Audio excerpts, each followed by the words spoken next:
This new Hunter Stasis build will make your ads wish they never messed with you. No, but seriously, this build gives your arc weapons a huge damage buff, which works really good with things like Trinity Ghoul or Riskrunner, or even a Salvagers Salvo. Basically any arc weapon good for chaining arc damage will be your new god tier weapon. You'll be using Stasis Abilities and a new exotic helmet introduced this season to maximise your DPS. Now that said, drop a rating and subscribe for even more DPS, and now where's that Thunder Crash?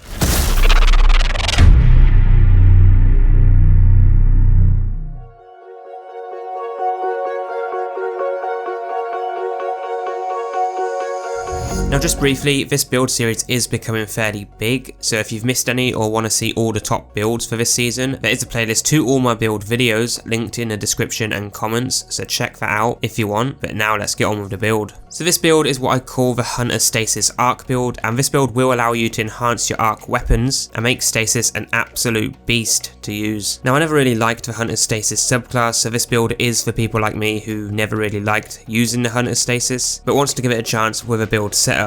And as I mentioned, this build is designed to make your arc weapons more deadly, so let's start by checking our loadout. Now of course we are using a Trinity Ghoul, but you can use any arc weapon, that being Salvagers Salvo, Riskrunner, or anything like that, and that goes for the heavy slot too, but ideally you want something that's going to chain arc damage, and perhaps even a Thunderlord is worth using. It's something you really need to experiment with and see what works best for you, but for me I really like Trinity Ghoul, so that is what we're basing this build around. For the subclass we are using Stasis with the Withering Blade melee ability, and you'll get two of these, which damages and slows targets, but we've also got the Dust-Filled Grenade. And by the way, if you need any Stasis aspects or fragments, then visit the Extra Stranger and do Europa content to get started with all that good stuff. Before the aspects we are using Shatter Dive, not really important here, but we also have Grim Harvest, which is actually important, so this is going to be good to get our melee energy back. For our fragments though, we have Wisdom of Refraction, where we get class ability energy for defeating slowed or frozen targets, Wisdom of Durance to make the slow last longer and give us a +10 strength, and Whisper of Torment to get our grenade energy when we are being damaged. Now just in a second I'll break that down further, but for the helmet we do have the new Hunter Mask of Bakris, where it replaces our dodge with a shift, and after shifting we gain increased arc weapon damage for a short time, with increased damage to all slowed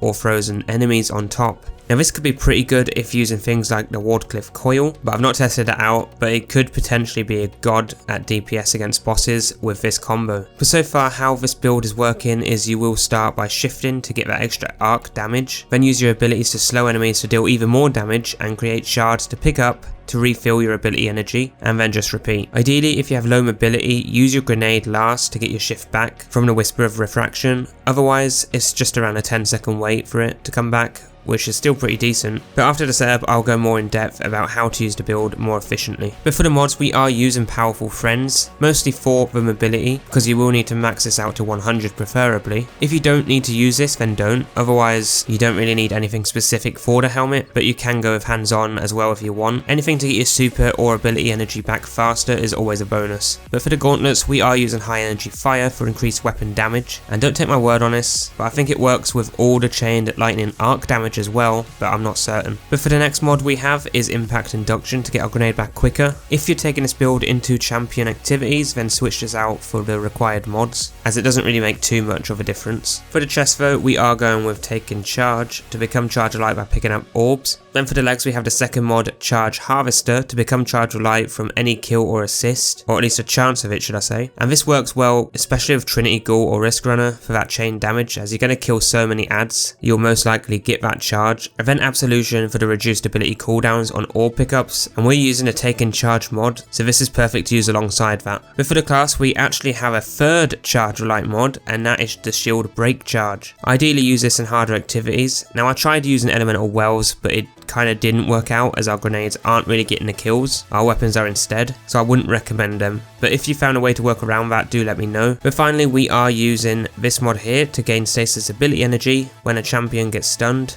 and the Glacial mod to refund super energy on Stasis super kills. This doesn't seem to be as good as I hoped, so if it doesn't work out for you then I'd replace it with something else. For your stats though, try to max out mobility, discipline and strength, but ideally mobility first then discipline, as you want to get your abilities back as quick as possible. Now as for how the build works, you want to start off by shifting to gain increased arc damage, then use Trinity Ghoul or arc weapons to clear ads, as we are an ad clearing build. Throw Dust-Filled Grenades and use your melee charges to slow enemies and deal more damage, but our primary focus is getting as many arc hits with Trinity Ghoul after that shift to maximise your DPS on adds. And this should work well in tougher activities with harder minor adds, but after that cooldown has ended from the shift, that's when you ideally want to use your grenade to recharge that shift quicker. But it's not essential, as you would ideally have 100 mobility to recharge it faster naturally anyway. Our main focus is to clear adds faster with Trinity Ghoul, using that chained arc damage and the exotic helmet for increased damage after shifting, but the faster you get your abilities back, the better this build will work. So that is all for this Hunter build here. Let me know what you think, and if you have any suggestions, do leave them down below, or check out my other build videos. That link is in the description and comments. But for now, give this one a try, drop a rating, comment, subscribe and share, and I'll see you all on Thursday for the next build video.